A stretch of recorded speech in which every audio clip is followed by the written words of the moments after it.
মৃত্যুর সময় যখন মানুষের আত্মা বের হতে থাকে তখন তার কাছে 5 জন ফেরেশতা আসে। প্রথম ফেরেশতা তখন আসে যখন তার আত্মা শেষ নিঃশ্বাস পর্যন্ত চলে যায়। তখন তাকে প্রশ্ন করে, আজ তোমার শক্তিশালী শরীর কোথায় গেল? যখন আত্মা পুরোপুরি বের হয়ে যায় তখন দ্বিতীয় ফেরেশতা এসে বলে, আজ তোমার ধন দৌলত কোথায় গেল, যেগুলো তুমি জমা করেছিলে? যখন জানাজা ওঠানো হয় তখন তৃতীয় ফেরেশতা এসে বলে, আজ তুমি এতটা লম্বা সফরে বের হচ্ছ যা এর আগে কখনোই বের হওনি।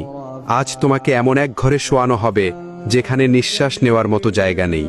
আর যখন তাকে কবরে শোয়ানো হয় তখন চতুর্থ ফেরেশতা এসে বলে, কাল পর্যন্ত তুমি জামিনের উপর চলাচল করেছ, কিন্তু আজ তুমি জামিনের নিচে শুয়ে আছো।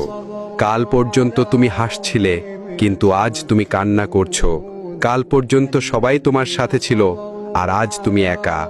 আর যখন তাকে কবর দিয়ে সবাই চলে যায় তখন পঞ্চম ফেরেশতা এসে বলে, তোমার সব আপনজন তোমাকে ছেড়ে চলে যাচ্ছে। যদি তারা থেকেও যেত তাহলেও তোমার কোনো সুবিধা হতো না। আজকে তুমি জান্নাতের সুসংবাদ পাবে, নয়তো জাহান্নামের। আল্লাহ তাআলা আমাদের সকলকে সঠিক বুঝ দান করুন। সকলে বলি আমিন।